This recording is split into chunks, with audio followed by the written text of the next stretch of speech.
All right. Hello, everyone. My name is Carl Palazna, and I'm a senior planner with the Durham City County Planning Department.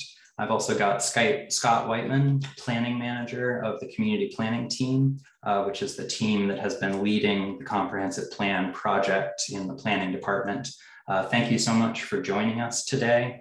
Today, we're going to do an overview of the new draft comprehensive plan for Durham, including information about the process for creating the plan, information about our last engagement phase on the full plan, and information about how to stay involved as we transition into the formal adoption process.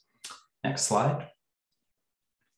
So we know that there are a lot of different levels of familiarity with the comprehensive plan. So we'll start by sharing information about what the plan is.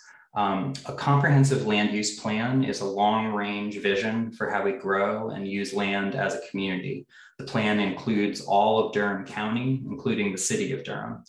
Our current plan is more than 17 years old, and Durham has seen a lot of change in that time. That change has benefited some residents while others have been negatively impacted. Durham looks the way it does because the old plan guided how we could grow and develop. For this plan, we've tried to work better with residents, and especially residents of color, to help write a plan that is more equitable. So how will the plan actually be used? The components of the plan are used together in three main ways. First, to evaluate new development proposals for applications that require decisions made by elected officials. These include primarily annexation and rezoning cases. Second, the plan is also used to inform city and county work, such as projects, programs, or initiatives. And third, to write new development regulations, which are legally binding in the Unified Development Ordinance that affect what property owners can do. One of the primary ways that we can work towards the community vision in the plan is changing the regulations in the UDO. We will be beginning work on a significant rewrite of that ordinance later this year as part of the implementation of the plan. Next slide, please. So this project officially kicked off in late 2019 with the listening and learning phase.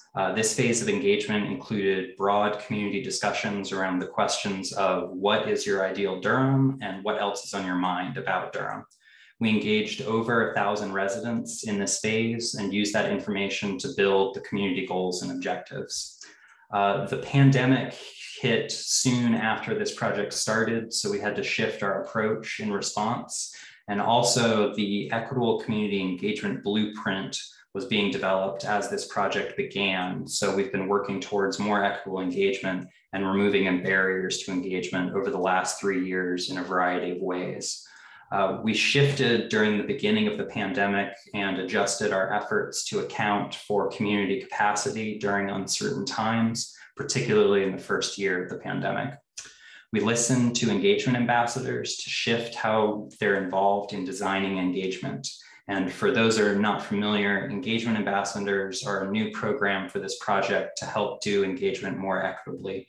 Engagement ambassadors are Durham residents with connections to marginalized communities in Durham that planning staff have not traditionally been successful in engaging, often because of a lack of trust due to the history of land use planning in Durham. Engagement ambassadors received a stipend for the work of helping to directly engage neighbors, friends, and family to shape the comprehensive plan. And engagement ambassadors have been involved in all engagement phases of the plan. For all phases of the comprehensive plan, we've had both in-person and virtual opportunities that were open to everyone. And these included things like public meetings, group discussions, and online surveys. Another new approach for this project was having community members and other staff involved in drafting this policy. This took the form of policy working groups, which were groups of residents and staff who came together to develop initial draft policy around a variety of topics for the plan. And finally, we're trying to make the public hearing process more accessible by providing information about how to participate and how to speak at formal public hearings, which are in a format that we know can be more intimidating than the type of engagement than we've done throughout most of the project. So this has been a long process with a lot of steps, far too much to go through in a single presentation today. We encourage anyone that's interested in the process for the individual phases of the plan to check out our process and timeline page on ENGAGEDurham.com. And this page includes summaries of each engagement phase, including how we designed engagement, who we heard from, and what we heard. So we'll drop a link to that page in the chat, which I just did. So go to the next slide.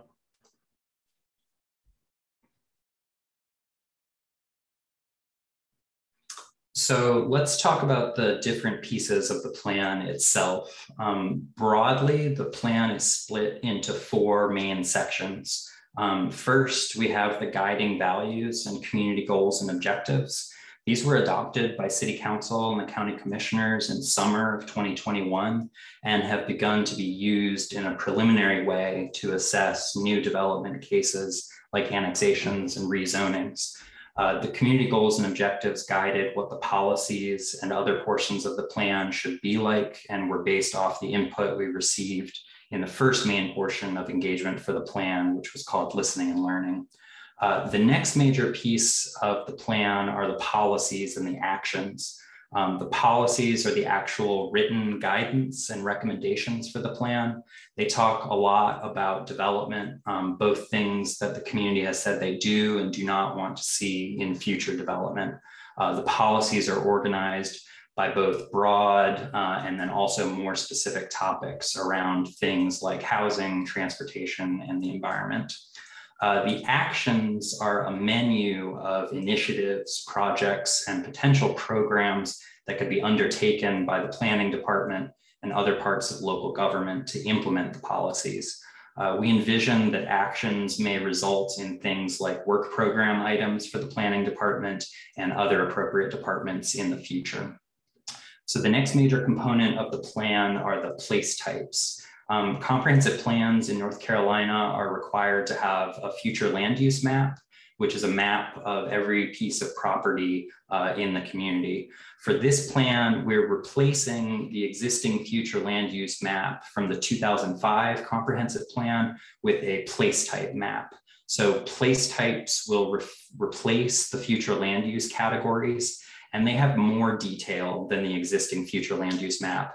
They include descriptions of character, form, design, and infrastructure and services required, in addition to just a list of appropriate land uses and densities. For the plan, we've developed 20 place types, and every piece of property in Durham has been assigned one of the place types.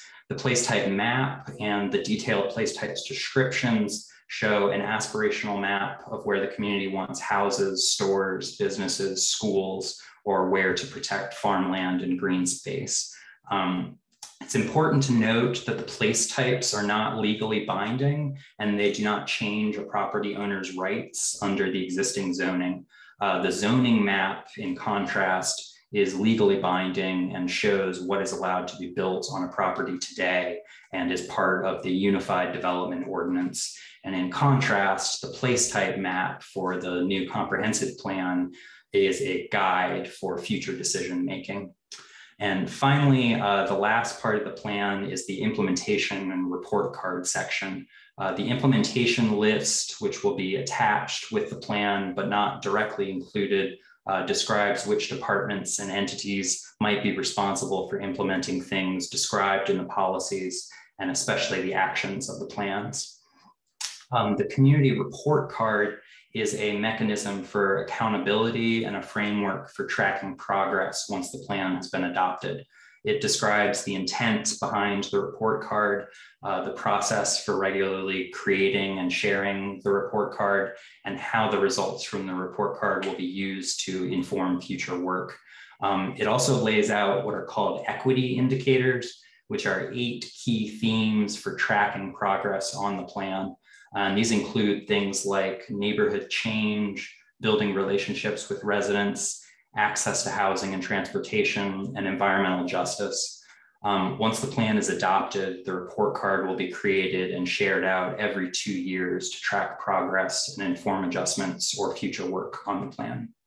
Next slide, please. So this meeting is a part of our final engagement phase before the formal adoption process begins. This engagement phase is about sharing out the draft plan, getting people familiar with it, gathering any last feedback, and informing people how to get involved in the adoption process. As we've done for all other engagement phases, we have a sort of self-guided online component of engagement, and then also in-person and virtual meetings where people can attend and ask staff questions. And I'm going to walk through the online portion briefly. So our engagement website, which I just put in the chat, we have the full draft plan available for review online, along with a short survey.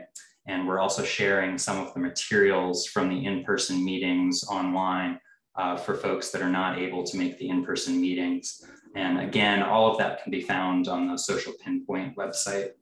The online survey will be open until March 20th. So next slide. So we're also holding a series of virtual and in-person meetings throughout February for folks that are interested in attending a meeting and learning about the plan that way. We encourage people that attend the in-person meetings to submit an online survey so it's easier for staff to organize feedback, but we will also have paper versions of the survey at the meeting. So the Social Pinpoint website has a flyer also shown on this side with the time and dates of the upcoming meeting. Please note that we're working to reschedule meeting number 2, which was previously scheduled at the Campus Hills Rec Center on February 9th. And we'll share that rescheduling information out as soon as we have it. So last slide. Finally, the formal adoption process for the new comprehensive plan will start with an initial public hearing at the Planning Commission on Tuesday, February 28th at 5:30 p.m. at a special session. We are certain that the Planning Commission will have additional public hearings after that first meeting, given the scope of the project.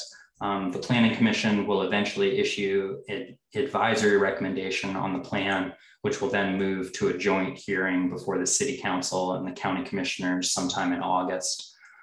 As we have dates and information about the formal adoption process, we'll update the webpage on ENGAGEDurham.com, and which I just dropped the links to. So we hope that anyone interested will get involved with the formal adoption process. So that includes our brief presentation today. I know this is a big project that covers a lot of areas. We will be sharing out this presentation portion of the recording, but we won't be sharing out the Q&A session since we understand folks may feel more comfortable for that. So we're going to transition now